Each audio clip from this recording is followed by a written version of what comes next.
ఆ తర్వాత మనం దేవుని యొక్క వాక్యం చేత ప్రేరేపించబడిన వారమే ప్రభు యొక్క సన్నిధిలో మనము ఆరాధించుకుందామండి.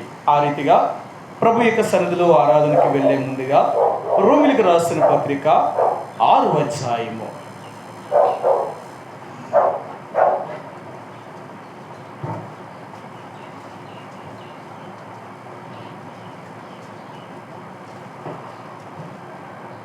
రోమిలికి రాసిన పత్రిక 6వ అధ్యాయము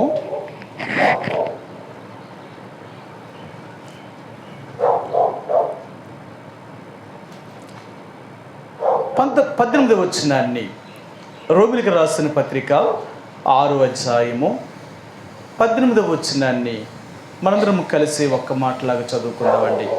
18వ వచనాన్ని మనందరం కలిసి ఒక్క మాటలాగా చదువుదాం. పాపము నుండి విమోచింపబడి నీతికి దాసులైతిరి, ఇందుకు దేవునికి స్తోత్రము. ఈ ఉదయకాల సమయంలో చదువుబడిన లేఖన భాగాన్ని దేవుడు దీవించునుగాక. ఈ సమయంలో మనం ప్రభువుని ఆరాధించే ముందుగా, గణపరిచే ముందుగా, దేవుడు మన జీవితంలో చేసిన కార్యముకై ఆయనకి మనం కృతజ్ఞతాస్తుతులు చెల్లించవలసిన వారు ఉంటున్నాం. అంటే ఏదో భౌతికమైన మేలులు చేసినందుకు మాత్రమే కాదు, కానీ ఆత్మ సంబంధంగా ఆయన మన దేవుడు చేసిన మేలులకై ఆయనకి మనం కృతజ్ఞతాస్తుతులు చెల్లించవలసిన వారు ఉంటున్నాం. ఎందుకంటే యేసు ప్రభువుని ఎరిగిన మనందరికీ కూడా దేవుడు పరలోక సంబంధమైన ఆశీర్వాదాన్ని అనుగ్రహించాలనుకుంటున్నాడు. ఆయన ఎఫెసీయులకు రాసిన పత్రిక 1వ అధ్యాయము, ఎఫెసీయులకు రాసిన పత్రిక 1వ అధ్యాయము 3వ వచనం అండి. ఎఫెసీయులకు రాసిన పత్రిక 1వ అధ్యాయము 3వ వచనం. మన ప్రభువైన యేసుక్రీస్తు యొక్క తండ్రియగు దేవుడు స్తుతింపబడునుగాక. ఆయన క్రీస్తు నందు పరలోక విషయములలో ఆత్మ సంబంధమైన ప్రతి ఆశీర్వాదమును మనకు అనుగ్రహించెను. సరే, దేవాతి దేవుడైన యేసు ప్రభువారు మనకి ఆత్మ సంబంధమైన పరలోక సంబంధమైన ఆశీర్వాదములను ఆయన మనకు అనుగ్రహించాడు. కాబట్టి చాలాసార్లు ఏదో భౌతికమైన మేలులు, భౌతికమైన ఆశీర్వాదములు మనకు దొరకకపోయినంత మాత్రానికి చాలాసార్లు నిరుత్సాహపడుతూ ఉంటాం. అయ్యో, నేను దేవుడిని అడిగాను, దేవుడు ఇవ్వలేదు, నేను ఈ స్థితిలో ఉండాలనుకున్నాను, దేవుడు నాకు సహాయం చేయలేదు అనుకుని చాలాసార్లు బాధపడతాం. భూ సంబంధమైన ఆశీర్వాదముల కంటే పర సంబంధమైన ఆశీర్వాదములు చాలా శ్రేష్టమైనవి. ఎందుకు అంటే అవి క్షయమైపోయేవి కావు. భూ సంబంధమైన ఆశీర్వాదములు కొన్ని రోజులు ఉంటాయి, కొన్ని రోజులు మనం మళ్ళీ వదిలేసి వెళ్ళిపోతాయి. ఎందుకంటే ఈ భూమి మీద ఎప్పుడూ మనం ఒకలాగే ఉండము. కానీ పర సంబంధమైన ఆశీర్వాదములు అనేవి అవి ఎప్పటికీ నిలిచి ఉండేవి. అందుకనే మరి అపోస్తలుడైన పౌలు ఈ విషయాలు జ్ఞాపకం చేస్తూ ఆయన అంటాడు, దేవుడు సిద్ధపరిచిన మేలులు కానీ, దేవుడు చేసిన ఉపకారములు కానీ మనిషి యొక్క కంటికి కానీ, చెవికి కానీ, హృదయములకు కానీ గోచరము కావట.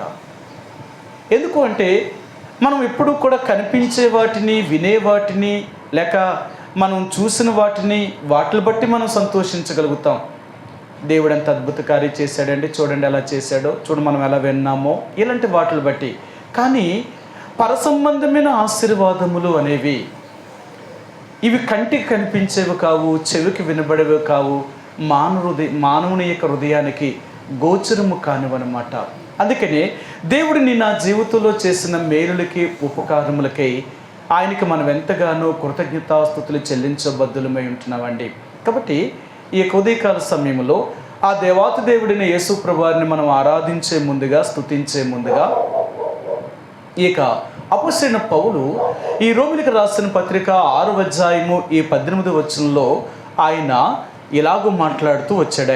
ఆయన ఏమంటున్నాడు అంటే, పాపము నుండి విమోచింపబడి నీతికి దాసులైతిరి, ఇందుకు దేవునికి స్తోత్రము. నిజమండి, నేను గత రాత్రి దేవుడి దగ్గర కనిపెట్టాను. తర్వాత ఉదయకాల సమయంలో కూడా మరి ఎంత పడుకుందామన్నా సరే నిద్ర పట్టలేదు. ఎందుకంటే ఏం చెప్పాలి, ఎందుకంటే ఆదివారం వస్తుంది అంటేనే చాలా భయం అన్నమాట. ప్రభువా, నీ ప్రజలకు ఏం చెప్పాలి? ఇది కదా, ఏదో మాకు వచ్చింది, మాకు తెలిసింది చెప్పడం కాదు, నువ్వేమి చెప్పమంటున్నావు. దాని కొరకు ఎంతోసేపు దేవుడి దగ్గర కనిపెడతాం మేము. దేవుడు అనుగ్రహించింది మాత్రమే, దేవుడు చెప్పమన్నది మాత్రమే చెప్పాలి. ఇంక వేరేదేమి కూడా చెప్పకూడదు. ఎందుకంటే దేవుని వాక్యం అనేది అది ఒక మన్నా లాంటిది. అంటే ప్రతిరోజు కూడా ఈ మన్నా ఆకాశం నుండి పడుతుంది. ఎప్పుడు కూడా మన్నా మరి ప్రతిరోజు కూడా ప్రశస్తమైనది, క్రొత్తది, పాతది, పులిసింది అనేది ఏమీ లేదు. ఎప్పుడు కూడా ఇశ్రాయేలు ప్రజల కోసం మన్నా అది ఎప్పుడు ఫ్రెష్గానే పడుతూ ఉందన్న, ప్రతిరోజు పడేదన్నమాట.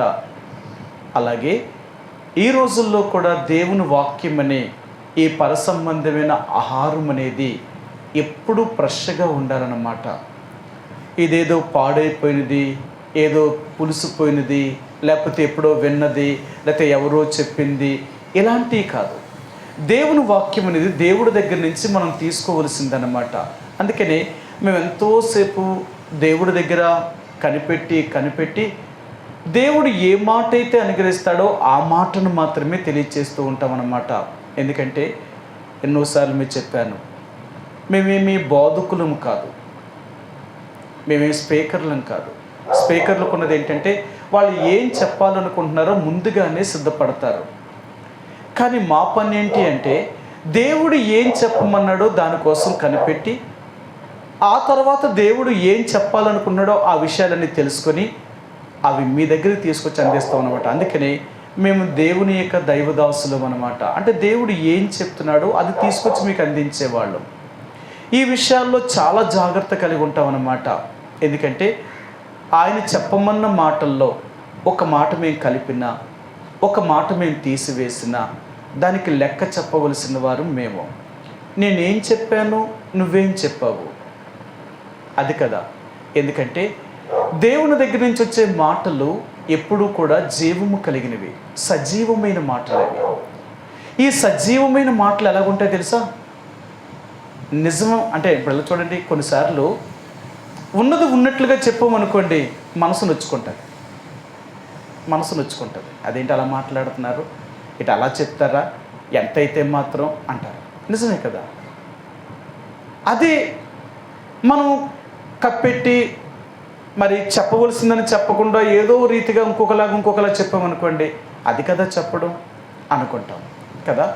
కానీ దేవుని వాక్యం అనేది ఎప్పుడూ సజీవమైనది, జీవము కలిగింది. ఈ జీవము కలిగిన దేవుని వాక్యము మనిషిని ఏం చేయగలుగుతుంది తెలుసా?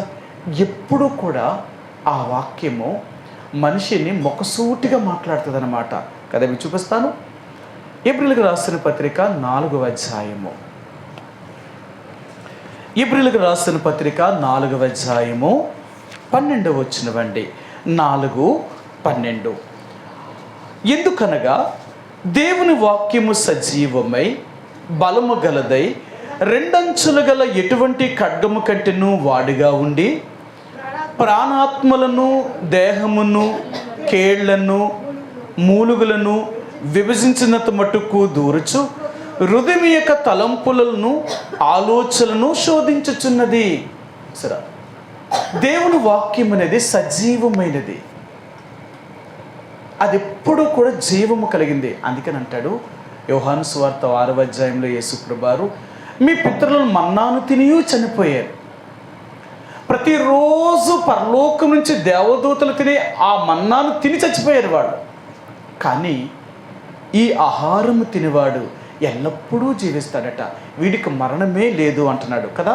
యోహాను సువార్త 6వ అధ్యాయము, యోహాను సువార్త 6వ అధ్యాయంలో ఇక్కడ ఆయన ఏమన్నాడో ఒక మాట మీకు చూపిస్తాను. 49వ వచనమండి. 49వ వచనం. మీ 6:48వ వచనం అంటే కలిసి ఉన్నది చూడండి. మీ పితరులు అరణ్యములో మన్నాను తినియు చనిపోయేది. చూసారా?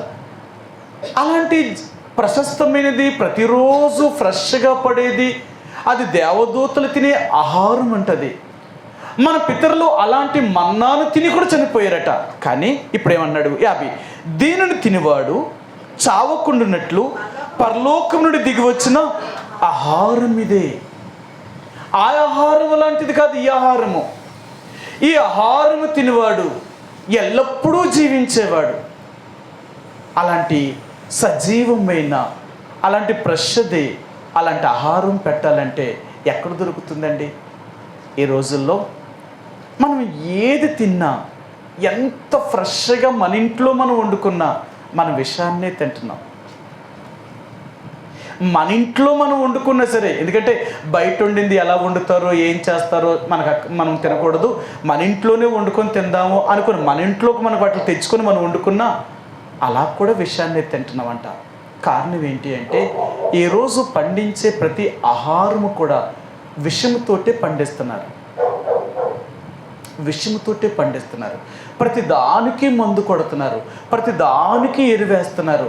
ఎందుకంటే వాళ్ళకి ఎక్కువ దిగుబడి రావాలి అంటే, ఎక్కువ పంట పండాలి అంటే వాడు ఇలా కొట్టకపోతే ఆ దిగుబడి రాదు. ఎందుకంటే ఇప్పుడున్న పరిస్థితుల్లో వ్యవసాయానికి పెట్టుబడి చాలా ఎక్కువ అవుతుంది. ఈ వ్యవసాయానికి ఎక్కువ పెట్టుబడి పెట్టడం వల్ల మరి లాభం కూడా రావాలి కదా. లాభం రావాలి అంటే, ఆ పంట దిగుబడి ఎక్కువ కావాలి అంటే అనేక రకాలైన మందులు కొడుతూ ఉంటున్నారన్నమాట. ఇలాగ అనేక రకాలైన మందులు కొట్టిన తర్వాత అది మనం ఏం చేస్తున్నామంటే వాటిని తెచ్చుకొని మనం తింటున్నాం. అందుకనే ఈరోజు మన ఆయుష్కాలం తగ్గిపోవడానికి గల కారణం ఏంటంటే మనం తినే ఎంత ఫ్రెష్ ఆహారమైనా అది మన మరణాన్ని తీసుకొస్తుందండి. అందుకని ఒక 40 సంవత్సరాలు దాటిన దగ్గర నుంచి డాక్టర్స్ ఏమంటున్నారు అంటే, మీరు ఎప్పుడైనా ఏదైనా తినేటప్పుడు పూర్తిగా తినొద్దు, అంటే కడుపు నిండా తినకూడదు. ఎలా తినాలి అంటేనట 4 వంతుల్లో 3 వంతులు మాత్రమే నీ కడుపు నిండాలి, 1 వంతు ఎప్పుడు ఖాళీగా ఉండాలట. కనీసం నీ కడుపులో 30% తినాలి. ఇంకా ఏమన్నారంటే నువ్వు సాధ్యమైతే అర్ధ ఆకలితోటే ఉండాలి అంటారు వాళ్ళు. అంటే నువ్వు తినేది ఒక్కసారి తినక కడుపు నిండా కొంచెం కొంచెం కొంచెం కొంచెం తిను. అది కూడా ఎలా తినాలంటే నీకు కావలసినంత తినకూడదు. అలా తిన్నావు అంటే అది కూడా నీకు విషయమే.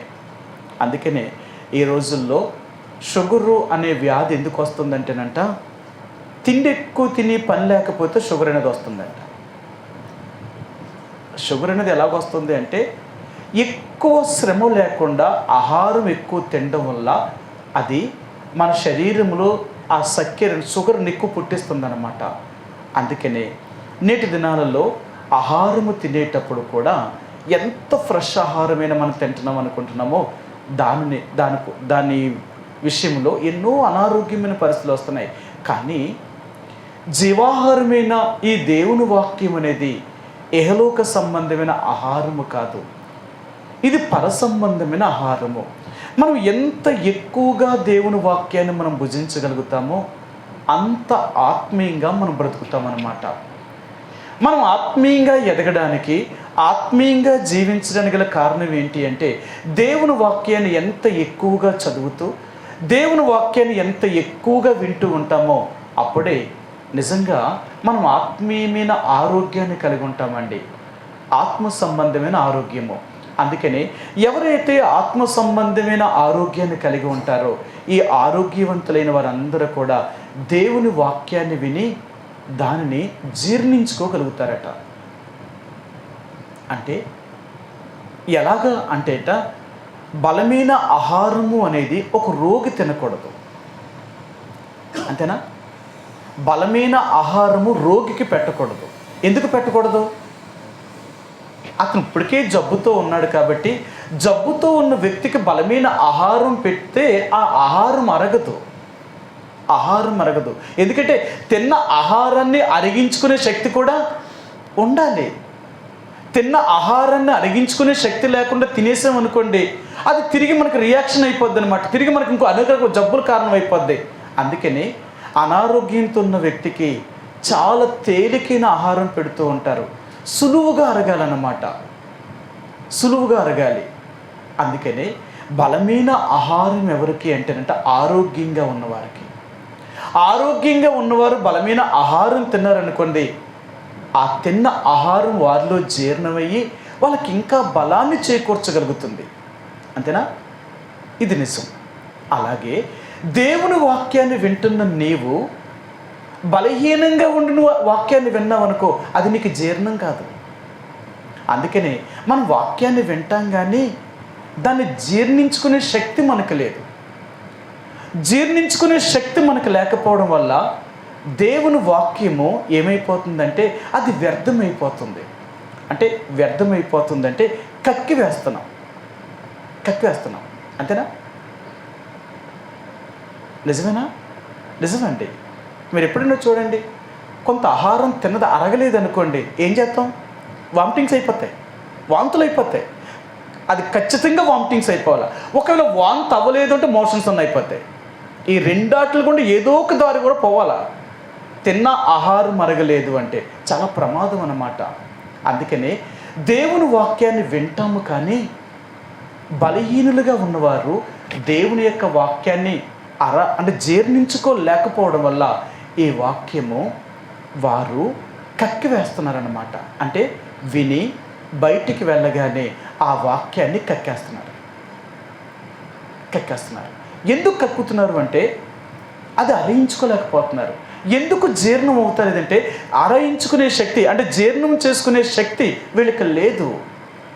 అంటే దేవుడిలో వీళ్ళు ఆత్మీయంగా బలపడలేదు కాబట్టి, వీరు బలంగా లేదు కాబట్టి దేవుని వాక్యాన్ని వీరు అంగీకరించలేకపోతున్నారు, తీసుకోలేకపోతున్నారు.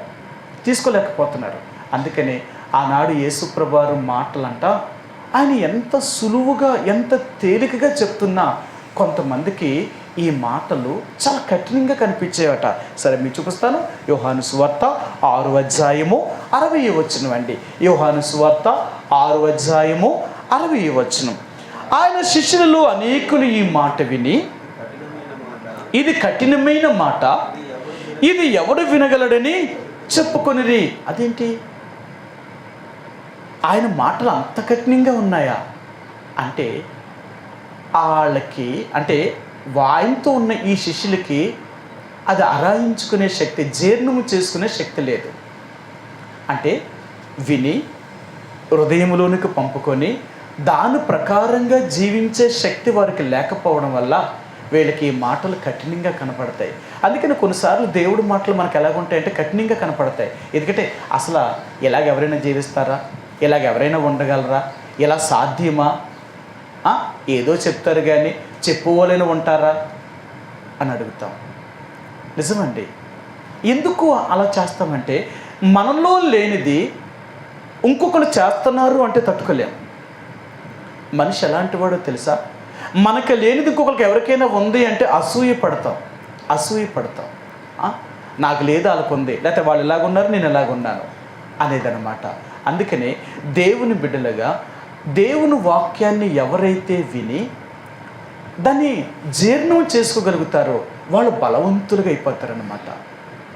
వీళ్ళు దేవుడిలో బలవంతులు అవుతారు. వీళ్ళు ఎప్పుడైతే దేవుడిలో బలవంతులు అవుతారో ఈ లోక సంబంధమైన ఎన్ని సమస్యలు వీళ్ళకి వచ్చినా అసలు లెక్క చేయరన్నమాట వీళ్ళు.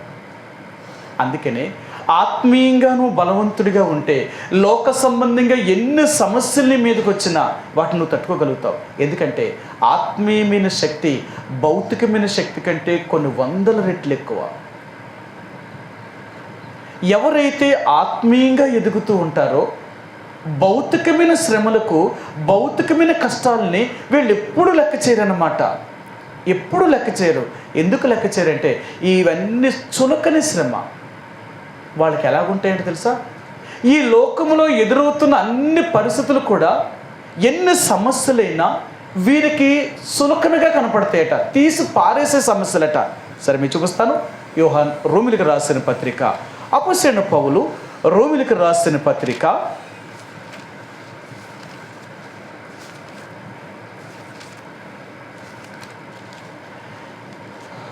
8వ అధ్యాయము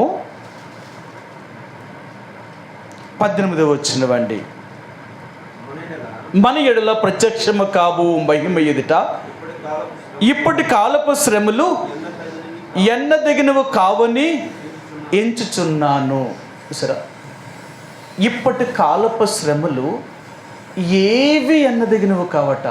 అందుకని అపొస్తలుడైన పౌలు మరొక దగ్గర అంటాడు, మా చులకని శ్రమ అంతకంతకు మహిమా భారాన్ని కలగచేయుచున్నది అంటాడు ఆయన. కొరింథీయులకు రాసిన 2వ పత్రిక. ఇక్కడ అపొస్తలుడైన పౌలు ఈ చులకని శ్రమలు వాళ్ళకి ఏం తీసుకొస్తున్నాయి అంటేనంట, నిత్యమైన మహిమా భారమును తీసుకుని వస్తున్నాయంట. నిత్యమైన మహిమా భారమును తీసుకుని వస్తున్నాయంట. చూడండి, ఆ మాట మీరు చూపిస్తాను. కొరింథీయులకు రాసిన 2వ పత్రిక,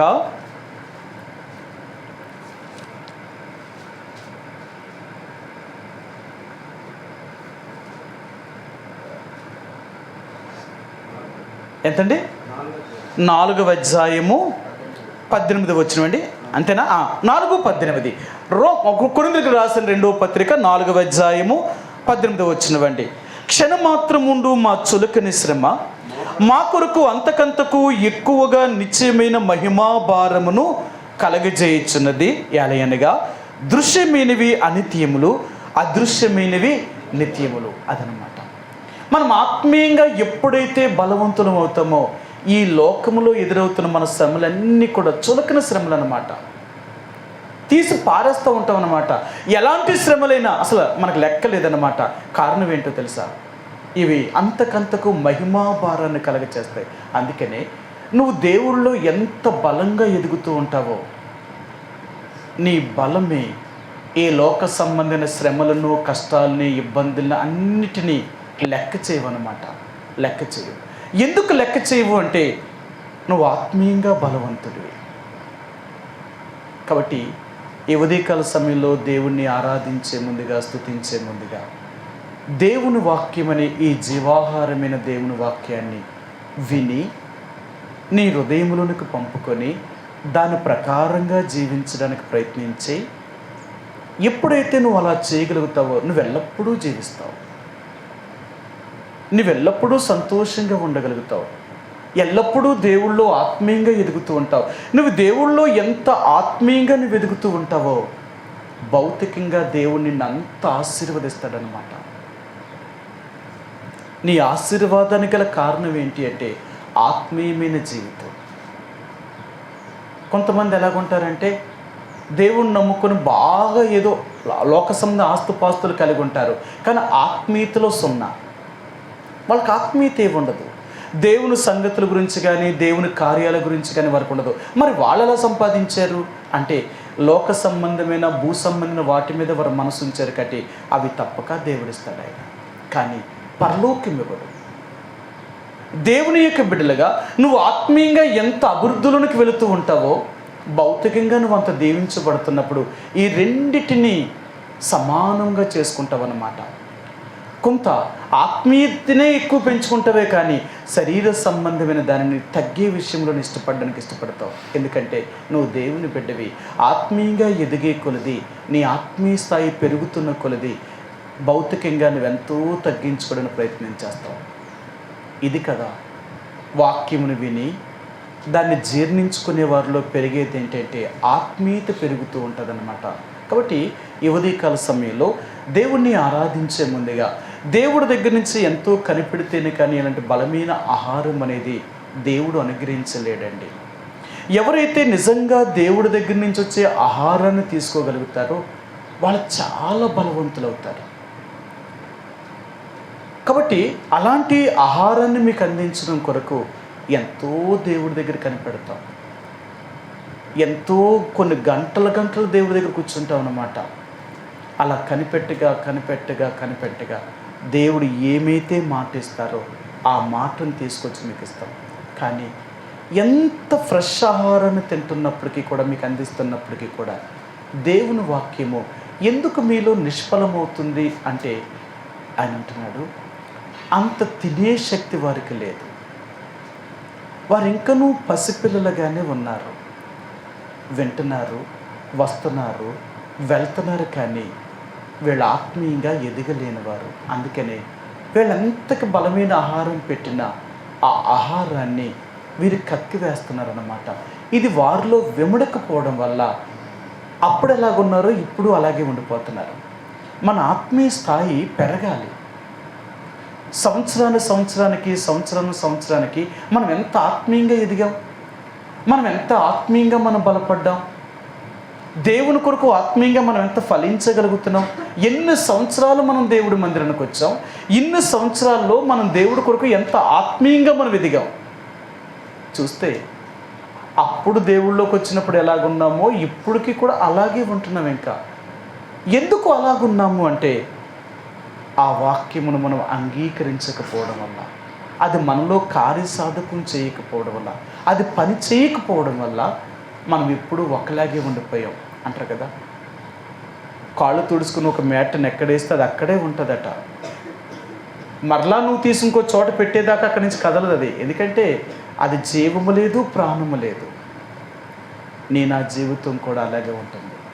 ఏంటంటే ఎక్కడేసో గొంగలి అంటేనంటే అక్కడే ఉన్నాను అంటే. మన ఆత్మీయ స్థాయి ఎలాగుంది అంటే ఎన్ని సంవత్సరాల దేవుని వాక్యాన్ని వింటున్నా మనలో ఎదుగుదల అనేది కనపడతలేదు.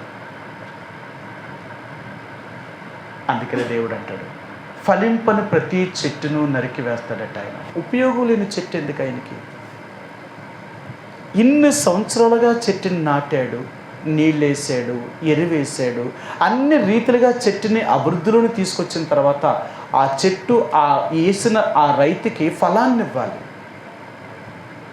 ఆ చెట్టు వేసిన రైతుకి ఫలాన్ని ఇవ్వలేనప్పుడు ఆ చెట్టుని ఎందుకు ఉంచుకుంటాడు ఆయన? ఆ చెట్టును ఉంచుకోడు ఆయన. అది నరికి వేయబడడానికి తప్ప, అది కాల్చబడ్డానికే తప్ప ఇక మరి దేనికి పనికిరాదు. అంతేనా? ఫలింపని ప్రతి చెట్టు వేరిన ఆయన గొడ్డలు పెట్టాడట. ఫలింపని ప్రతి చెట్టును నరికి ఆయన అగ్నిలో వేస్తాడట. ఆయన అగ్నిలో వేస్తాడు, అవన్నీ కాలిపోతాయి అన్నమాట. అందుకని అన్నాడు, నా జీవితంలో కూడా ఆత్మీయమైన ఫలితం లేకపోయినప్పుడు, ఆత్మీయంగా మనం అభివృద్ధి చెందలేనప్పుడు మనల్ని కూడా దేవుడు ఒక రోజు నరికి వేస్తాడు, తీసేస్తాడు. ఎందుకు?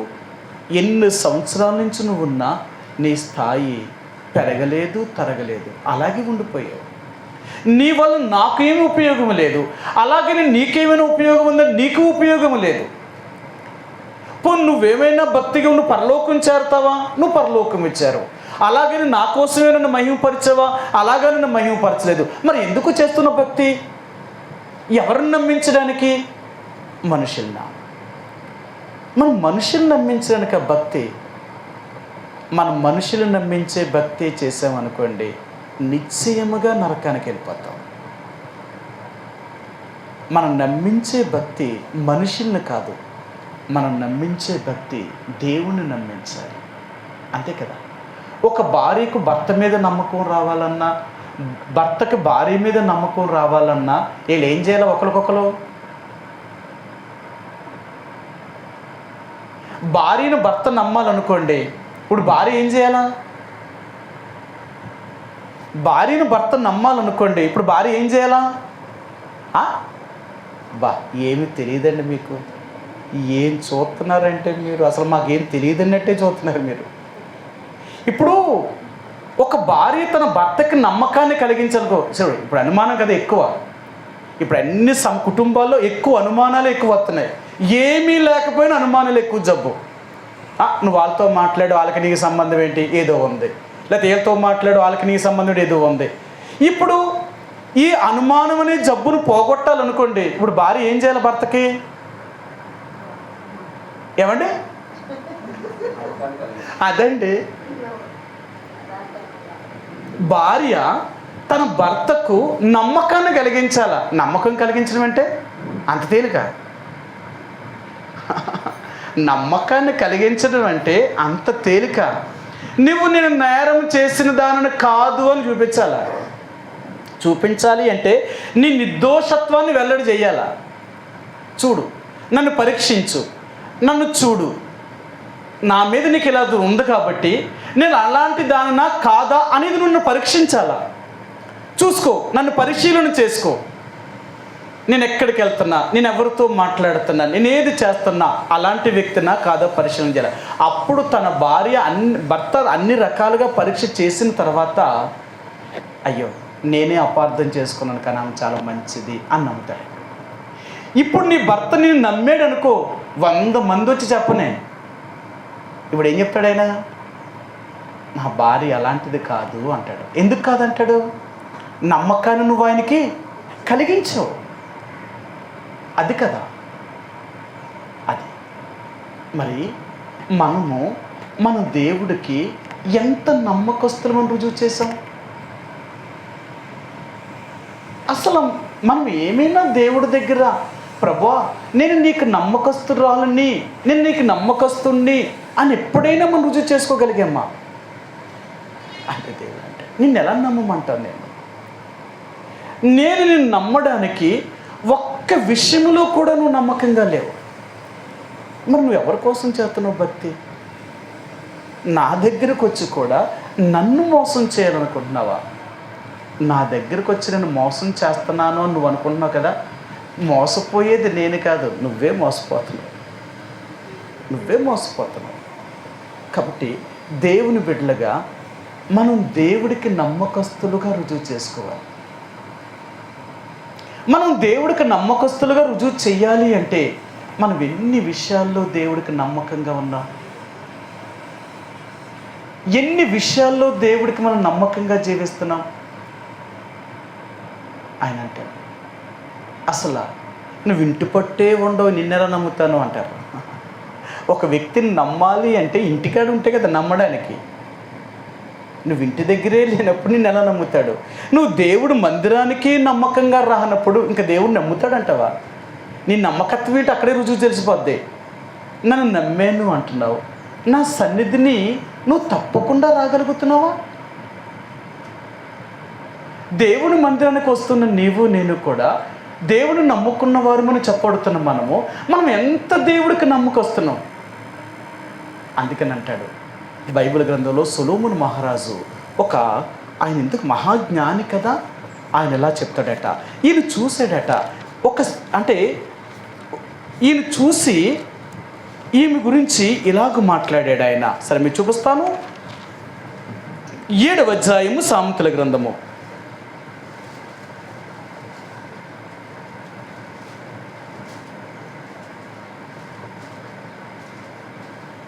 9 నుంచి అండి. 7వ అధ్యాయము సామెతల గ్రంథము 7వ అధ్యాయము 9వ వచనం నుంచి. వాడు జారస్త్రీ సందు దగ్గరనున్న వీధుల్లో తిరుగుచుండెను, దాని ఇంటి మార్గమున నడుచుచుండెను. అంతటి వేశ్య వేషం వేసుకున్న కపటము గల స్త్రీ ఒకటే వారిని ఎదుర్కొని వచ్చెను. అది బొబ్బలు పెట్టున్నది, స్వేచ్ఛగా తిరుగునది, దాని పాదములు దాని ఇంట నిలవవు. ఒకప్పుడు ఇంటి ఎదుటను, ఒకప్పుడు సంత వీధిలోను అది ఉండును, ప్రతి సందు దగ్గరను అది పొంచి ఉండును. చూసారా, ఒక ఆడదాన్ని ఒక మనుషుడు నమ్మాలి అంటే ఒక ఆడది ఇంటిని కనిపెట్టుకొని ఉండాలి. అది ఊరి మీద తిరుగుతుంది అనుకోండి, అప్పుడు భర్త ఏమంటాడు, లోకం ఏమంటుంది? నువ్వు ఏ తప్పు చేయకపోయినా తిరుగుతున్నావు అంటే ఎందుకు తిరుగుతున్నావు? అందుకని అంటాడు. ఒకప్పుడేమో ఇంటి దగ్గర ఉంటుందట, ఒకప్పుడేమో ఈదిలో ఉంటుందట. ఆమె పాదములట స్థిరంగా ఒక దగ్గర ఉండవట, తిరిగేవా ఆమె పాదాలు ఇంకెక్కడ స్థిరంగా ఉంటాయి? అర్థమైందా? అందుకని దేవుడు అంటున్నాడు, నువ్వు నా బిడ్డవైతే నీ పాదములు ఒక దగ్గర స్థిరంగా ఉంటాయి. అటు ఇటు తిరిగే వ్యక్తివి కాదు, సంచలమైన స్వభావం కలిగిన వ్యక్తివి కాదు. ఎందుకంటే ఈ రోజుల్లో అనేక రకాలైన తప్పుడు బోధలు, అనేక రకాలైన తప్పుడు సిద్ధాంతాలు, ఇవన్నీ ఎందుకు వచ్చాయి తెలుసా? మనిషిని ఏదో ఒక రీతిగా దేవుడి నుండి దూరం తీసుకుపోవాలా. ఇదే వాడి ప్రయత్నం కదా. సరే మీకు చూపిస్తాను ఎలాంటి పరిస్థితులు ఉన్నాయో ఒక మాట చూపిస్తాను. ఎఫెసీయులకు రాసిన పత్రిక 4వ అధ్యాయము, ఎఫెసీయులకు రాసిన పత్రిక 4వ అధ్యాయము 14 వచ్చినవాడి 4:14. అందువలన మనకి మీదట పసిపిల్లలమై ఉండి మనుషుల మాయోపాయముల చేత వంచనతోనూ తప్పు మార్గమునకు లాగు కుయుక్తతోనూ గాలికి కొట్టుకొని పోవునట్లు కల్పింపబడిన ప్రతి ఉపదేశమునకు ఇటు అటు కొట్టుకొని పోవచ్చు అలల చేత ఎగరగొట్టబడిన వారు మీనట్లు ఉండక. చూసారా, వీళ్ళు స్థిరంగా ఉండేవారు, ఎక్కడికి పోతే పుట్టువలే ఎగిరేవారు కాదు. నువ్వు దేవుని వాక్యాన్ని ఎంత వింటావో, ఎంత చదువుతూ ఉంటావో, ఎంత నీలో ఆ వాక్యము జీర్ణం అవుతుందో, అంటే ఆ వాక్యాన్ని నువ్వు నడుచుకోగలుగుతున్నావో, నువ్వు అటు ఇటు తిరగవన్నమాట. నీ పాదములు ఎక్కడికి పరుగులెత్తవు. ఇంకా ఏది స్థిరమైనదో తెలుసుకోగలుగుతాం. అందుకనే దేవుడు మనం నమ్మాలి అంటే మనం నమ్మకంగా దేవుడు మందిరాన్ని దగ్గరికి వస్తున్నామా? దేవుడు మందిరానికి రావడానికే నమ్మకం లేనప్పుడు, మనం నమ్మదగిన వారం కానప్పుడు, ఇక మనం ఎన్ని చేస్తే దేవుడు నమ్ముతాడంటావు?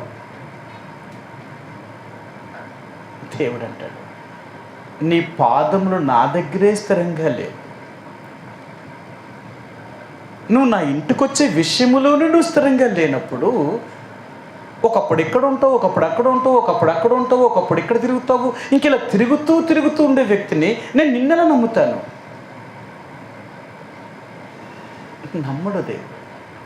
అందుకని దేవుని బిడ్డలుగా మనంగా దేవునికి యథార్థమైన వారమని నమ్మకాన్ని పుట్టించాలి దేవునికి. అది అందుకనే దానియేలుకి ఎలాంటి శాసనము తీర్మానం చేయబడినప్పుడు కూడా యథాప్రకారము తన ఇంటికి వెళ్ళి ముమ్మారు దేవుని ప్రార్థన చేసేవాడు. దేవుడి విషయంలో తను ఎప్పుడూ కూడా తప్పు చేయలేదు. అందుకని అన్నాడు, నెబుకద్నెజరు విషయంలో సింహం గృహలో దానియేలుని వేసినప్పుడు దర్యావేషు వచ్చాడు. దర్యావేషు తెల్లవారుజామున వచ్చాడు. జీవము గల దేవుని సేవకుడు దానియేలు, నువ్వు అనుదినము సేవించున్న దేవుడిని రక్షింపగలిగినా అంటే ఆయన అన్నాడు, రాజా చిరంజీవి ఎగురుగాక. రాజా, నా దేవుని దృష్టికి నేను నిర్దోషిని, నేను నేరము చేసిన వాడిని కాదు. అందుకనే దేవుడు ఈ సింహముల నోటి నుండి కూడా దేవుడు నన్ను తప్పించాడు. నన్ను సింహముల నోటి నుండి దేవుడు తప్పించడం గల కారణం ఏంటో తెలుసా? నేను దేవుడు ఎదుట కూడా నేరము చేసిన వ్యక్తిని కాదు, నేను నమ్మకమైన వ్యక్తిని నా దేవునికి. ఎన్ని శాసనాలు సంతకం చేయబడినా దేవుణ్ణి పూజించే విషయంలో మాత్రం నేను ఎప్పుడూ తప్పలేదు రాజా అని చెప్పి, రాజా నీ దృష్టికి కూడా నేను నేరం చేసిన వాడిని కాదు కదా. అది అర్థమైందా? నిజంగా నువ్వు దేవుని వాక్యాన్ని వింటున్నావు అంటే, దేవుని వాక్యాన్ని చదువుతున్నావు అంటే, ఇన్ని సంవత్సరాలుగా దేవుడు మందిరానికి వచ్చావు అంటే ఏం ఎదిగాము, ఏం తెలుసుకున్నావు? వచ్చాము పోవడమా? ఇదా? మరి ఇలాగైతే ఇన్ని సంవత్సరాలు మనం వచ్చి ఇన్ని గంటల సేపు కూర్చొని, మళ్ళీ మామూలు కాదు, మనం కూర్చున్నంతసేపు ఏ సంఘంలో కూడా కూర్చారు, మన ఫెలోషిప్లో కూర్చారు. మీకు ఇంకో సంగతి తెలుసా? మనం కూర్చున్నంత సమయము ఈరోజు బక్సింగర్ ఫెలోషిప్ అనే వాళ్ళు కూడా కూర్చోరు. మళ్ళీ 3 వర్తమానాలు ఉంటాయి వాళ్ళకి. మరి ఎలా చెప్తున్నారు నాకు అర్థం కాదు, కానీ 3 వర్తమానాలు 10 గంటలకు స్టార్ట్ చేస్తే 1 గంటన్నర కల్లా ముగించేయాలి. భోజనాలకు మళ్ళీ టైం తక్కువ అవ్వకూడదు కదా. ఖచ్చితం 10 నుంచి 1 గంటన్నర సేపులో 3 ప్రసంగాలు చేస్తారు వాళ్ళు. కానీ మనం 10కి మొదలెడితే 2:30 గంటలు, 2:30 అయ్యేదాకా మనం కూర్చుంటాం. ఇంతసేపు మనం చూసే వాళ్ళందరూ అంటారు, అమ్మ బాబోయ్ ఇదేం మనుషులు రా, వీళ్ళు మనుషులా, అసలు వీళ్ళు ఇంతసేపు కూర్చుంటారా? ఇంత సమయం దేవుడి దగ్గర కూర్చొని ఏం చేస్తున్నాం? ఇంత వాక్యాన్ని వింటూ కూడా వాక్యం మనలో నిష్ఫలమైపోతుంది. అందుకని అంటున్నారు, దేవుని బిడ్డలుగా మనము స్థిరంగా ఉండాలి, దేవుడిలో ఉండాలి, దేవుడికి మన మీద నమ్మకాన్ని కలిగేలా చేయాలి. మనము దేవుడికి ఎప్పుడైతే నమ్మకస్తులమో రుజువు చేస్తామో అప్పుడు దేవుడు ఏం చేస్తాడో తెలుసా? నిన్న భూమి మీద ఉన్నతమైన స్థానాన్ని తీసుకెళ్తాడు. బైబిల్లో ఒక మాట్లాడాడు, కొంచెములో నమ్మకంగా ఉన్నవాడు ఎక్కువలోనూ కూడా నమ్మకంగానే ఉంటాడు, కొంచెములో నమ్మకంగా లేనివాడు ఎక్కువలో కూడా నమ్మకంగా ఉండట. దేవుడిలో నువ్వు మొదట కొంచెంలోనే నమ్మకంగా, దేవుని మందిరానికి రావడం విషయంలోనే, వాక్యం చదివే విషయంలోనే, ప్రార్థన చేసే విషయంలోనే మనం నమ్మకం లేనప్పుడు ఈ చిన్ని విషయాల్లోనే నమ్మకం లేనప్పుడు నీకు అన్ని దేవుడు ఇస్తే నువ్వు నమ్మకంగా ఉంటావా? నువ్వు దేవుడు మందిరానికి వస్తావా? ఇంకా వాక్యమైనా చదువుతావా? ప్రార్థనైనా చేస్తావా? అప్పుడు అంటావు, నాకెక్కడ సమయం అండి, నాకెక్కడ తీరికండి, నా ఉద్యోగము, నా పని, నా యాతన, నాకు ఇది, నాకు అది, ఎన్ని చెప్తావు చెప్పు. ఈరోజు దేవుడు మందిరానికి ఎందుకు రాలేదని ఎవరైనా మనం అడిగితే మనం ఏం చెప్తాం? 100 కారణాలు చెప్తాం. 100 కారణాలు. అర్థమైందా? అదే నీ సొంత పనికి నువ్వు ఎక్కడికైనా వెళ్ళాలని చెప్పు, 100 పనులున్నా వదిలేసి నువ్వు బాగుపోతావు నీ సొంత పనికి. ఎందుకు? అది నీ పని కదా. ఎవరి పను చేయడం వల్ల నాకు ఉపయోగపెట్టి నా పని వదిలేసుకొని. అదే దేవుడు అంటాడు, నువ్వు నన్ను సేవించడంలో నేను నమ్మకం లేనప్పుడు మరి నిన్ను నేను ఎలాగ ఆశీర్వదిస్తాను చెప్పు. నేను నిన్ను ఆశీర్వదించాలి అంటే, నిన్ను దీవించాలి అంటే ముందు నా విషయంలో నమ్మకంగా ఉండు. నా విషయంలో నువ్వు నమ్మకత్వం చూపించావనుకో, భూమి మీద నేను నమ్మకమైన వ్యక్తివని నువ్వు చూచేస్తాను. నువ్వెక్కడికి వెళ్ళినా గొప్ప వ్యక్తి అవుతాను. దానియేలు 127 దేశాలలో ఆ రాజు దగ్గర ప్రధానమైన వారు 3 ఉన్నారు. ఆ 3లో దానియేలే ముఖ్యుడట. అసలు ఆ ఉద్యోగానికి దానియేలు అర్హుడే కాదు. దానియేలు ఒక బానిస. బబులోను దేశానికి ఒక బానిసలను ఎవరిని కూడా ఉన్నతమైన స్థానాన్ని పెట్టుకోరు. అలా పెట్టుకుంటే వాళ్ళ దేశానికే ముప్పు. పరాయి దేశస్తుని ఎవరిని కూడా వాళ్ళ దేశం ఉంచుకు పెట్టుకొని రాచకార్యాలు చేయడానికి వాళ్ళకేం అధికారాలు ఏమి ఇవ్వరు. ఎందుకంటే నువ్వు పరాయి దేశస్తుడిగానే బతకాలి బతికినంతకాలం కూడా. కానీ దానియేలు అంత ఉన్నతమైన స్థానానికి వెళ్ళాడు అంటే దానికి కారణం ఏంటో తెలుసా? దానియేలు దేవుణ్ణి మహిమపరిచిన వ్యక్తి, దేవుణ్ణి గణపరిచిన వాడు. అందుకని అంటారు, దేవుడు మనల్ని దీవించాలి అంటే మనం దేవుడికి నమ్మకస్తులుగా రుజువు చేయాలి. అన్ని విషయాల్లో మమ్మల్ని దేవుని సేవ కొరకే తర్ఫీదు చేసేటప్పుడు ఎన్ని రకాలుగా పరీక్షలు పెట్టేవారో, ఎన్ని రకాలుగా హింసించేవారో. కావాలని చూద్దాం, వీళ్ళు నిలబడతారా నిలబడలేరా, వీళ్ళు ఉంటారా ఉండలేరా, అన్ని పరిశీలన చేసిన తర్వాత అప్పుడు చెప్పారు, ఇప్పుడు నువ్వు దేవుని సేవకు యోగ్యుడివి. దేవుని సేవ చేయడం అంటే అంత సులభమైన పని కాదు. అన్ని రకాలుగా నువ్వు తర్ఫీదు చేయబడినప్పుడే నువ్వు దానికి యోగ్యుడివి అవుతావు అంటారు ఆయన. అందుకని అంటారు, దేవుని సేవ అనేది సులభమైనది కాదు. అలాగే ఈ లోకంలో నువ్వు ఏదైనా ఒక ఉద్యోగం చెయ్యాలి అంటే ఆ ఉద్యోగానికి కావాల్సిన అర్హత నీకు ఉంటేనే ఉద్యోగం నీకు కలుగుతుంది. అర్హత లేకుండా స్థాయికి నువ్వు రావు. ఆ అర్హత కలిగించడానికి ఎన్ని రకాలైన పరీక్షలు పెడుతూ ఉంటారో, ఎన్ని టెస్టులు పెడుతూ ఉంటారో. ఎందుకంటే ఆ ఉద్యోగానికి నువ్వు అర్హుడు అవ్వాలి అంటే ఇవన్నిటిలో నీకు అర్హత ఉండాలి. ఇది కదా మరి దేవుని బిడ్డలుగా దేవుణ్ణి సేవిస్తున్న మనము, దేవుడికి మనం ఎంత నమ్మకస్తులు. అందుకని ఇంత దేవుని వాక్యాన్ని వింటున్న మనం ఎదుగుతున్నాం? మనం స్థాయి ఎక్కడుంది? ఫలించే స్థాయికి వచ్చామా? దేవుని కొరకు ఉపయోగపడే స్థాయికి వచ్చామా? లేదు. ఇప్పటికీ కూడా మనము నేను బాగుండాలా.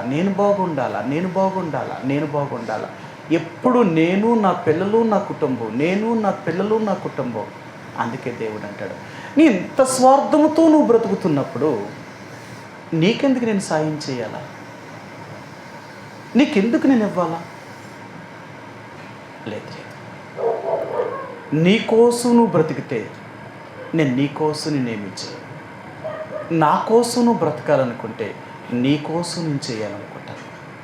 ఇది కదా దేవుడు నిన్ను దీవించాలి, ఆశీర్వదించాలి, నేను అభివృద్ధిలో తీసుకురావాలి అంటే నువ్వు నీ కోసం బ్రతకడం కాదు, నువ్వు దేవుడి కోసం బ్రతకడం చూపించు. నువ్వు నిజంగా దేవుడి కోసంగా జీవించడం ప్రారంభించావు అంటే నిన్ను, నీ పిల్లలను, నీ కుటుంబాన్ని దేవుడు ఎంత ఆశీర్వదించగలుగుతాడో. అది కదా ఆశీర్వాదం అంటే. అందుకని అంటాడు, దేవుడు దీవిస్తేనే అది నీకు ఆశీర్వాదం. దేవుడు దీవించలేనిది ఏదైనా నీకు అది ఆశీర్వాదం కాదు, అది నీకు శాపమే. కాబట్టి ఈ ఉదయకాల సమయంలో ఇంత జీవము కలిగిన దేవుని వాక్యాన్ని వింటున్న మనము ఎంతవరకు మనం ఆత్మీయంగా ఎదిగాం? ఆ దేవుని కొరకు ఫలించే స్థితిలోకి వచ్చామా? ఆ దేవుడికి మనం నమ్మకస్తులమని రుజువు చేసుకోగలుగుతున్నామా? ఇదేమీ లేకుండా వచ్చాను, విన్నాను, పోయాను, వచ్చాను, విన్నాను, పోయాను. ఎంతకాలం వచ్చి వినిపోతూ ఉంటావు? దానివల్ల నీకు ఉపయోగం ఏంటి, దేవుడికి ఉపయోగం ఏముంది? ఇలాంటి వారు దేవుడికి ఏం అవసరం లేదు. ఒకవేళ నేను దేవుడిని నమ్ముకున్నాను, దేవుడిని నమ్మించడం కొరకు నువ్వు గుడికి వచ్చినంత మాత్రానికి ఆ దేవుడి వల్ల నీకేమీ ప్రయోజనం దొరకదు, నీకేం మేలు కూడా దొరకదు. కారణం ఏంటో తెలుసా? నువ్వు ఆయనలో జీవించలేనప్పుడు, ఆయనకి నమ్మకస్తుడుగా జీవించలేనప్పుడు నిన్నెలా దేవుడు దీవిస్తాడు? అందుకనే నీ కష్టాన్ని, నీ శ్రమను నువ్వు నమ్ముకొని బతకాలి. అర్థమైందా?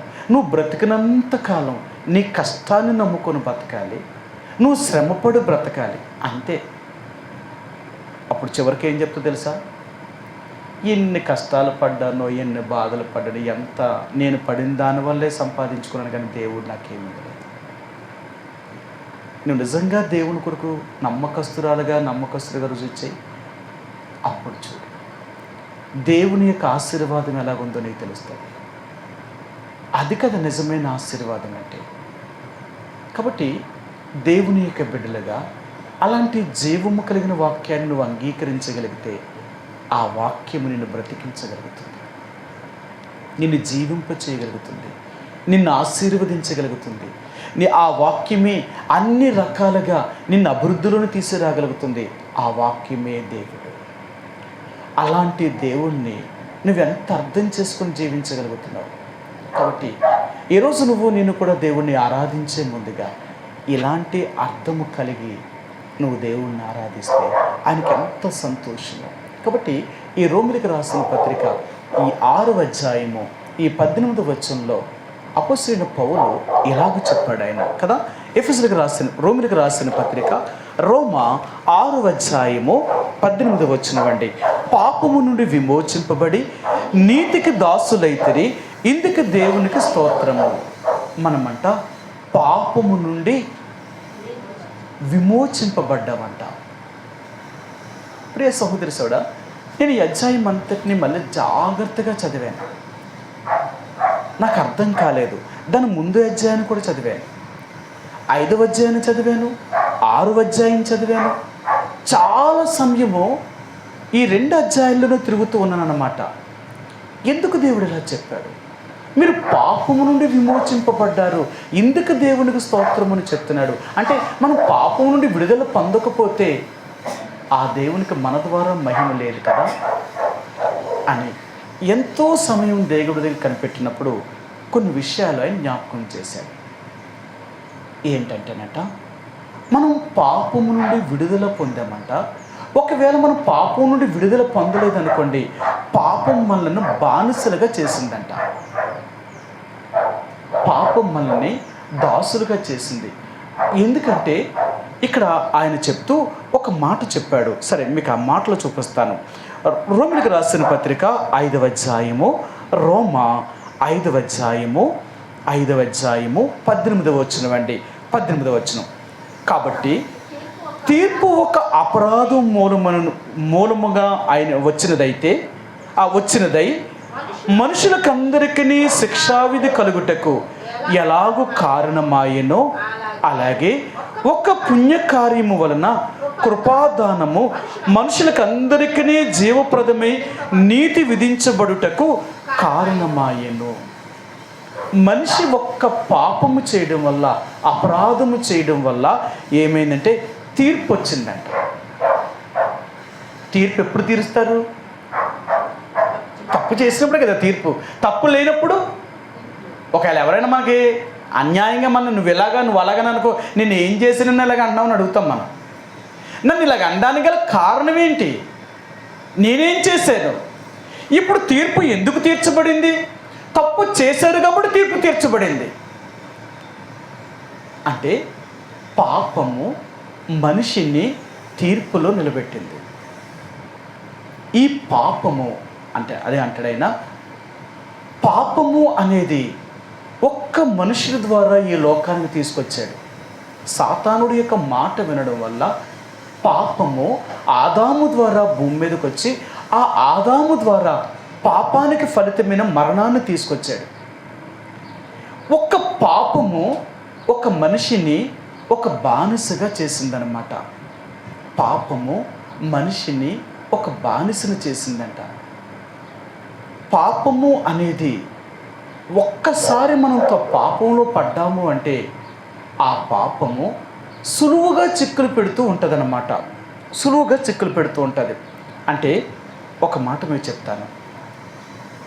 ఇప్పుడు ఎవరైనా చెడిపోవాలి అనుకుంటే చెడిపోవడానికి మొదట ఒక కారణం ఉంటుంది. అంటే ఇప్పుడు దొంగోడు అయ్యాడు అనుకోండి.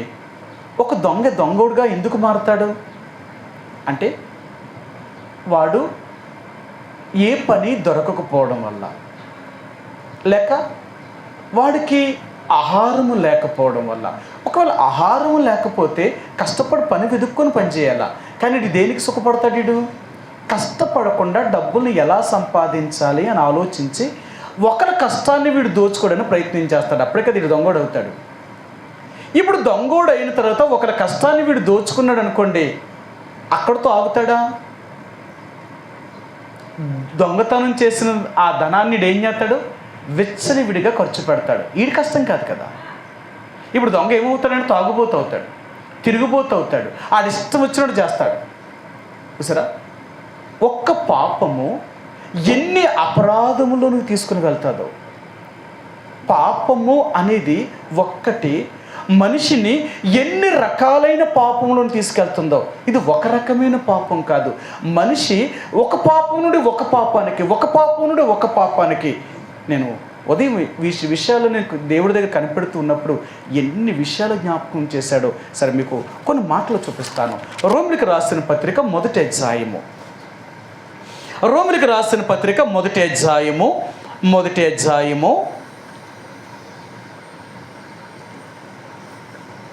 28 వచనం 29 వచనం అండి. రోమా 1:28-29.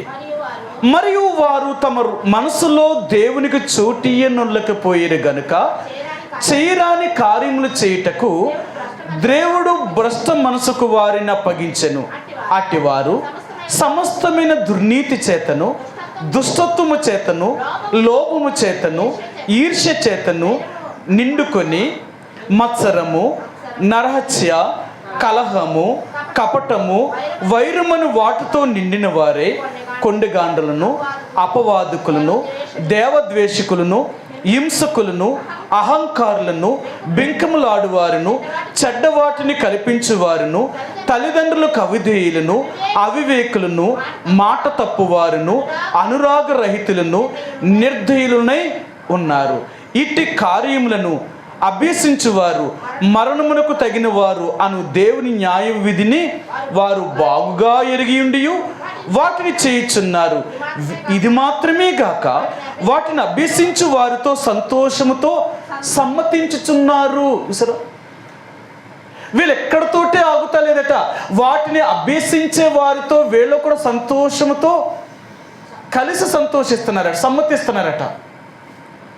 నీ మనసులో దేవుడు లేకపోతే ఎన్ని రకాలైన పాపాలు ఉంటాయో చూడు. నీ మనసులో దేవుడు ఉంటే ఇన్ని రకాలైన పాపాల నుంచి విడుదల పొందుతావు. పాపం అంటే ఒక్కటి కాదు. పాపము అనేది ఒక సమూహము. అవునా? ఒకరోజు యేసుప్రభువారు ఆయన దారిన పోతూ ఉంటే ఒక దయ్యం పట్టిన వాడు యేసుప్రభువారి దగ్గరికి వచ్చి, నజరేయుడైన యేసు, నాతో నీకు ఏమి పని, నన్ను వదిలిపెట్టు వెళ్ళిపోమంటారు కదా మార్కు సువార్త 4వ అధ్యాయంలో. అప్పుడు యేసుప్రభువారు ఏం చెప్పాడు? ఆ దయ్యంతో మాట్లాడి, దయ్యమా వాడిని వదిలిపెట్టి వెళ్ళిపో అని చెప్పాడు. అప్పుడు ఆ దయ్యం ఏమందట? అయ్యా, నేను ఒక్కదానిని కాదు, ఒక సమూహమే ఉన్నాం. ఒక మనిషిలో ఎన్ని దయ్యాలు ఉన్నాయి అంటే ఒకటి కాదట, సమూహం ఉందట. అందుకనే పాపము ఉంది అంటే మన హృదయంలో ఆ పాపము వల్ల ఎన్ని రకాలైన సమస్యలు తీసుకొస్తా తెలుసా? అందుకనే పాపము ఎవరి హృదయంలో అయితే ఉంటుందో వాళ్ళు కోపం తెచ్చుకుంటారు. మీ అందరికీ తెలుసు కదా. ఆదికాండము 4వ అధ్యాయంలోనే చెప్తాడు ఆయన, కయీనా, నీకు కోపమేలా? నువ్వు ఇలాగే ఉంటే నీ వాకిట పాపము పొంచి ఉంటుంది, అది నిన్ను ఏలుతుంది. కాబట్టి పాపం వద్దు, దాని కోపాన్ని తీసివేయి అన్నాడు ఆయన. కానీ కయ్యీనులో ఉన్న కోపము, ఆ పాపము కయ్యీన్ని ఒక నరహంతకుడిగా మార్చింది.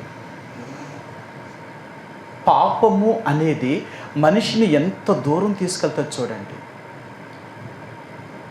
ఎన్ని రకాలైన పనులు చేయిస్తుందో, ఎన్ని రకాలుగా మనం చెడిపోతామో.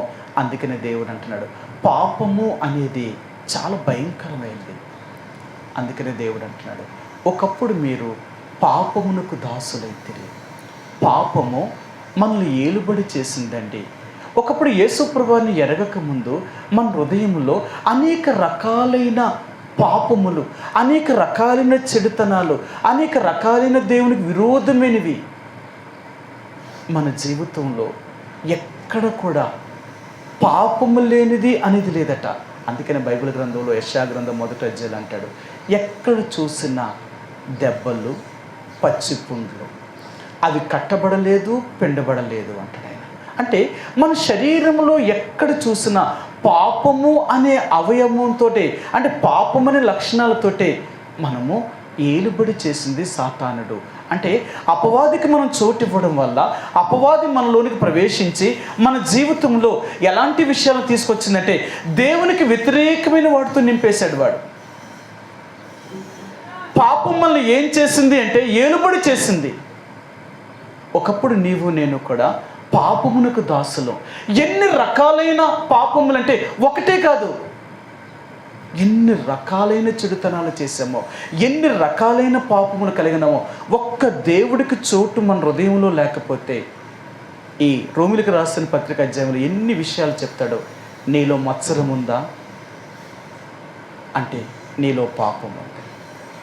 నువ్వు ద్వేషించావా అయితే నీలో పాపం ఉంది.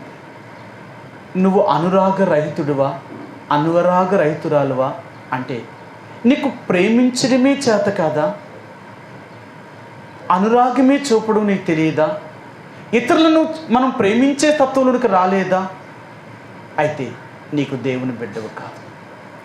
అందుకన్నాడు, పాపము ఒక వ్యక్తిని ఎంత చెడిపోయింగా చేసిందో తెలుసా. పాపము చేయడం వల్ల మానవుడు దేవుని యొక్క తీర్పులోనికి రాబడ్డాడు. మానవుడు దేవుడి యొక్క తీర్పులోనికి వచ్చాడు.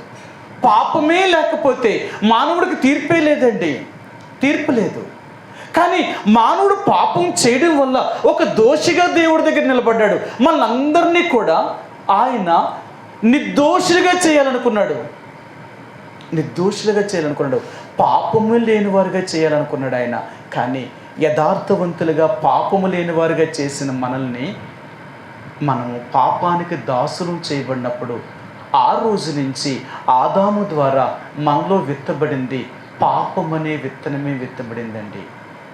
అందుకని మన జీవితం అంతా గచ్చపదులతోనూ, ముండ్ల తుప్పలతోనూ, రాళ్లతోనూ, అనేక రకాలైన దున్నబడక, చదును చేయబడక, మెత్తని చేయబడక మన హృదయము ఒక కరుకు నేలగా, ఒక రేవడిలాగా సిద్ధమైపోయిందనమాట. దేనికి పనికిరాని మన జీవితము. ఒకవేళ యేసు ప్రభువారి మన జీవితంలోనికి రాకపోయి ఉంటే మన జీవితం ఎలాగుందో తెలుసా. లోకస్తుల వలె అన్ని రకాలుగా చెడిపోయిన వారుగా బ్రతికేవాళ్ళం మనం. ఈరోజు లోకం ఎలాగుందో తెలుసా. మీరు చూడండి ఎంత భయంకరమైన పరిస్థితుల్లో ఉందో లోకం. అంటే మనుషులు ఎలాగున్నారో చూడండి. ఇలాంటి చెడిపోయిన లోకంలో దేవుడు నిన్ను నన్ను కూడా అలాంటి చెడిపోయిన మనుషుల్లో నుండి, అలాంటి చెడిపోయిన తత్వం కలిగిన వారి మధ్య నుండి, పాపము నుండి దేవుడు మనల్ని విడిపించాడండి. ఆ దేవుడు పాపం నుంచి విడిపించడం అంటే అంత తేలిక లేదు. తీర్పులో దోషిగా నిలబడిన మనల్ని ఆ దోష శిక్షను అంతటినీ తన మీద వేసుకున్నాడు ఆయన. అందుకని అంటాడు కదా, యెషయా గ్రంథం 53వ అధ్యాయం అంటాడు, మన అతిక్రమ క్రియలు ఆయన మీద మోపబడ్డాయట. మనం చేసిన దోషములన్నీ ఆయన మీద మోపబడ్డాయి. మనం చేసిన పాపాలన్నీ ఆయన మీద మోపబడ్డాయి. ఆయన ఏ తప్పు చేయలేని దేవుడు తప్పు చేసిన వాడిగా, పాపము చేసిన వాడిగా, ఒక నేరస్తుడిగా ఆయన తీర్పులో నిలబడవలసి వచ్చింది. ఆయనే నేరం చేశాడని తీర్పులో నిలబడ్డాడు అంటే మనం చేసిన పాపం. అర్థమైందా? నీవు నేను చేసిన పాపములకు రావాల్సిన శిక్షణ అంతటిని ఆయన మీద వేసుకుని ఆయన మనల్ని తన రక్తము ద్వారా పరిశుద్ధులుగా చేయాలని ఆ దేవుడు నిన్ను నా కొరకు నీ కొరకు ఆ సిలువ మీద మరణించాడు. ఆ దేవుడు ఎఫెసీయులకు రాసిన పత్రిక ఇక్కడ అపోస్తలుడైన పౌలు ఆయన ఏమన్నాడో చూపిస్తాను. ఎఫెసీయులకు రాసిన పత్రిక 4వ అధ్యాయము. ఎఫెసీయులకు రాసిన పత్రిక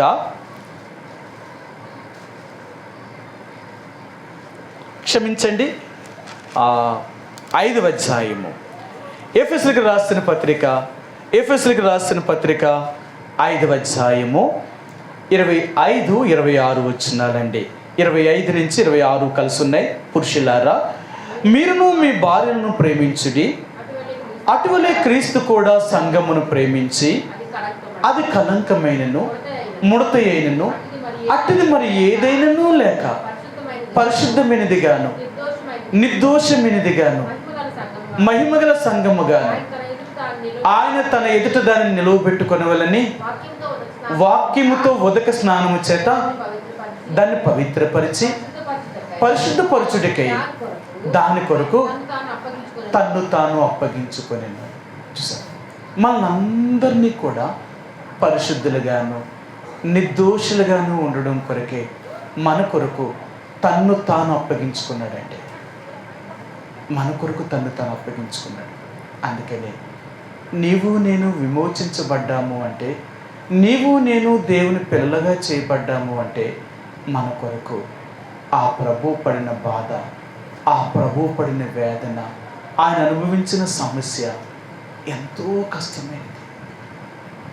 అందుకంటే ఈరోజు నువ్వు నేను కూడా రక్షించబడ్డాము అంటే, విమోచించబడ్డాము అంటే ఆ పాపములకు రావాల్సిన తీర్పును ఆయన నిలబడ్డాడు. ఆ తీర్పులో ఆ పాపములకు రావాల్సిన శిక్షను ఆయన అనుభవించాడు. ఆ తీర్పులో ఆ పాపానికి రావాల్సిన ఆ సిలువను ఆయన అనుభవించాడు ఆ కల్వరి కొండ మీద.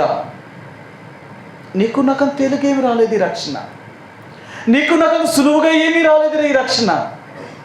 కొన్నిసార్లు అంటాం కదా, మన పిల్లల్ని ఉన్నతమైన స్థానంలోకి వచ్చారనుకో, ఈ స్థానానికి నువ్వు వచ్చావు అంటే ఎలాగొచ్చావు? నేనేం కష్టపడకుండా నీకు ఇంత ఖర్చు పెట్టుకుని వచ్చావా? నేను ఎంత కష్టపడి ఎంత డబ్బును ఖర్చు పెట్టాను నీకోసం. నిజమే కదా?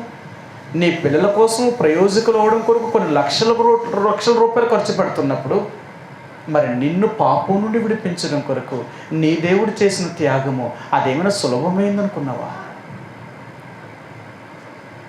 దానికి తన ప్రాణాన్ని వెలకట్టాడు ఆయన.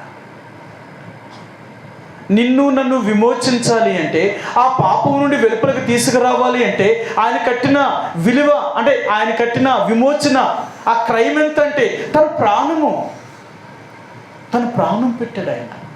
అందుకనే ఏ రోజు నువ్వు నేను కూడా యేసు ప్రభులో ఉన్నాము అంటే, మన దోషములు మన పాపములు క్షమించబడ్డాయి అంటే, మన పరలోక రాజ్యానికి వారసులుగా చేయబడ్డాము అంటే, నిజంగా ఆ యేసు ప్రభువారు నిన్ను నన్ను విమోచించడం కొరకై ఆయన అనుభవించిన బాధ, ఆయన పడిన శ్రమ, ఆయన పడిన కష్టము ఎంత భయంకరమైనది. ఆయన అంటాడు, నేను నీ కొరకు ఎన్ని శ్రమలు అనుభవించానో తెలుసా అని ఆయన ఒక మాట చెప్పాడు ఆయన. సరే మీరు చూపిస్తాను. యెషయా గ్రంథము 50వ అధ్యాయము. యెషయా గ్రంథము 50వ అధ్యాయములో ఇక్కడ ఆయన ఒక మాటను జ్ఞాపకం చేశాడు. మీరు చూపిస్తాను. 50వ అధ్యాయము 6 వచనం అండి. 56. కొట్టువారికి నా వీపును అప్పగించుతిని, వెంట్రుకలు పెరికివేయి వారికి నా చెంపలను అప్పగించుతిని, ఉమ్మివేయి వారికి అవమానపరచు వారికి నా ముఖము దాచుకొనలేదు. అని అంటున్నాడు. నేను నీ కొరకు పడిన బాధ, నీ కొరకు నేను అనుభవించిన వేదన అదేమీ సులభమైనది కాదు. కొట్టేవారికి నా వీపునిచ్చాను, వెంట్రుకలు పెరికి వేసేవారికి నా చెంపలను అప్పగించాను, ఉమ్ము ఊసేవారికి నా ముఖాన్ని కూడా నేను దాచుకోలేదు. నేను నిన్ను రక్షించడం కొరకు నేను పడిన బాధ, నా వేదన, నా శ్రమ వర్ణాతీతం అన్నమాట. ఎంత వర్ణించినప్పటికీ కూడా ఆయన బాధను మనం వర్ణించలేమండి. అంత వేదన అనుభవించాడు ఆయన. అందుకని అంటున్నాడు, ఈరోజు నువ్వు నేను కూడా పాపం నుండి విడిపించబడ్డాము అంటే, నీతికి దాసులమయ్యాము అంటే, ఆ నీతికి దాసులు అవ్వడం కొరకు, పాపం నుండి విడిపించడం కొరకు ఆ దేవాతి దేవుడైన యేసు ప్రభువారు మన కొరకు ఆ సిలువ మ్రాను మీద ఆయన మరణించాడు. ఆయన సిలువ ఎక్కక ముందే ఎన్నో అవమానాల గుండా, ఎన్నో నిందల గుండా, ఎన్నో శ్రమల గుండా వెళ్ళాడు ఆయన. అంటున్నాడు, పాపం నుండి నేను నిన్ను విమోచించాను అంటే, పాపం నేను ఎలా చేసిందో తెలుసా? ఒక భ్రష్టుడిగా, భ్రష్టురాలిగా మార్చింది. పాపం నిన్ను ఏం చేసిందో తెలుసా? ఒక దోషిగా నిలబెట్టింది. పాపం నిన్ను ఏం చేసిందో తెలుసా? తీర్పులోనికి తీసుకొచ్చింది. పాపం నిన్ను ఏం చేసిందో తెలుసా? అన్ని రకాలుగా చెడు అలవాట్లు నీకు నేర్పించింది. ఒక్క పాపము మనిషిని ఎన్ని రకాలుగా పాడు చేసిందో, ఒక రకం కాదు. అందుకని అంటాడు, నేను మానవుడిని చూసినప్పుడు మానవుడిలో స్వస్థత అరికాలం మొదలుకొని నడినెత్తి వరకు స్వస్థత లేని వాడిగా చేపట్టాడు. ఎక్కడ చూసినా పాపపు మరకలే, ఎక్కడ చూసినా పాపం యొక్క గాయాలే, ఎక్కడ చూసినా పాపానికి తగిన శిక్షే. అరికాలు మొదలుకున్న తల వరకు కూడా పాపము లేని చోటు అనేది లేకుండా పోయింది. పాపము లేని చోటు అనేది లేకుండా పోయింది. ఇలాంటి నిన్ను నన్ను ఆ దేవుడు విమోచించి పాపములకు రావాల్సిన శిక్షను ఆయన అనుభవించాడు. అందుకనే యేసు ప్రభువారు అరికాలు మొదలుకొని తల వరకు శిక్షించబడ్డాడు. ఆయన మన దేవుణ్ణి చూసినప్పుడు ఆయన శరీరములో అరికాలు మొదలుకొని తల వరకు తీర్పు తీర్చబడ్డాడు. ఆయన ఎందుకు ఇలా తీర్పు తీర్చబడ్డాడు అంటే, పాపము అరికాలు మొదలుకొని తల వరకు కూడా మనల్ని బానిసలుగా చేసింది. ఈ మధ్యలో ఉన్న ప్రతీది కూడా మనం ఎన్ని రకాలైన చెడుతనాలతో నిండిపోయామో, ఇలాంటి మనల్ని ఆ యేసు ప్రభువారు పాపము నుండి విడిపించడం కొరకే నిన్ను నన్ను ఒక నిర్దోషిగా, ఒక నీతిమంతుడిగా, ఒక నిరపరాధిగా, పాపము లేనివాడిగా చూపించడం కొరకు మన కొరకు ఆయన శాపగ్రాహిగా మారాడు. ఆయన దోషిగా మారాడు. ఆయన తప్పు చేసిన వాడిగా తీర్పులో నిలబడ్డాడు. ఆయన నిలబడ్డాడు. ఆయన నువ్వు పాపం నుంచి విమోచించబడ్డావు అంటే, నేను ఎంత శ్రమ పడితే నీకు ఇది వచ్చింది. నీకు ఈరోజు నువ్వు నా బిడ్డవయ్యావు అంటే ఊరికినయ్యావా? నేను ఎంత శ్రమ పడితే, ఎంత కష్టపడితే, ఎంత బాధను అనుభవిస్తే నువ్వు నాకు దొరికావు. ఈరోజు నువ్వు విమోచించబడ్డావు. ఈరోజు పాపం నుంచి నువ్వు తీర్పుల నుంచి ఎలా బయటకు వచ్చావు? అందుకే ప్రభువా, ఒకప్పుడు నేను పాపానికి దాసుని, నా హృదయంలో నీకు చోటు లేనప్పుడు పాపము నన్ను నిలువెల్లా చెడిపోయిన వాడిగా చేసింది. అరికాలు మొదలుకొని నడినెత్తు వరకు నాలో ఎక్కడ మంచి అనేదే లేదు. నా నడకలో మంచి లేదు, నా క్రియల్లో మంచి లేదు, నా ఆలోచనలో మంచి లేదు, నా చూపులో మంచి లేదు, నా మాటలో మంచి లేదు, నా వినికిడిలో మంచి లేదు, ఇంకెక్కడ నా శరీరంలో కూడా మంచి లేదు. ఇంత చెడిపోయాను నేను. పాపము నిలువెల్లా నన్ను పాడు చేసింది. నా హృదయంలో చూసినప్పుడు అన్ని నీకు అయిష్టమైనవే.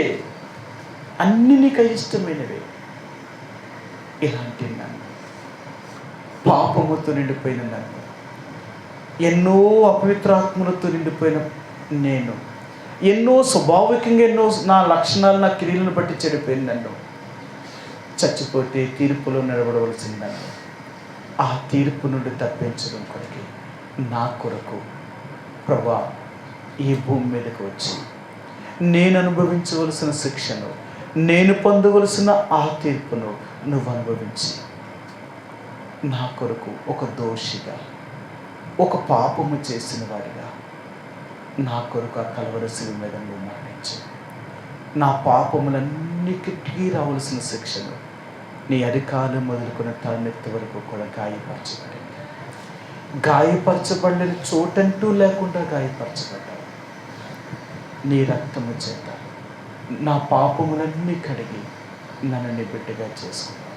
తండ్రి, ఈరోజు నేను పాపము లేని వ్యక్తిగా ఉన్నాను అంటే, నేను నిర్దోషిగా నిరపరాధిగా నీలో జీవిస్తున్నాను అంటే ఇది నా వల్ల కలిగినది కాదు, ఇది నీ వల్ల కలిగింది. అందుకని పాపము నుండి విడుదల చేసి నీతికి దాసుడిగా చేసినందుకు, నీకు యథార్థంగా జీవించడం కొరకు, నిన్ను కలిగి ఉండేలాగా నన్ను చేసినందుకు నీకు హృదయమారా కృతజ్ఞతాస్తుతులు చెల్లిస్తున్నాను. ఇంతకంటే నేను ఏమిస్తాను చెప్పి నీకు. అందుకని నన్ను పాపం నుండి విడుదల చేసి నీతికి దాసుడిగా చేసినందుకు నీకు హృదయమారా కృతజ్ఞతాస్తుతులు చెల్లిస్తున్నానని కొద్ది సమయం ఆ ప్రభువుని ఆరాధించుకుందామంటే, ఆ రీతిగా కొద్ది సమయం ప్రభు యొక్క సన్నిధిలో మనం దేవుని ఆరాధనలోకి వెళదాం. ఒకరి తర్వాత ఒకరు మరి అందరికీ వినిపించేలాగా దగ్గరగా ఆరాధన చేద్దామండి. ఆ రీతిగా కొద్ది సమయం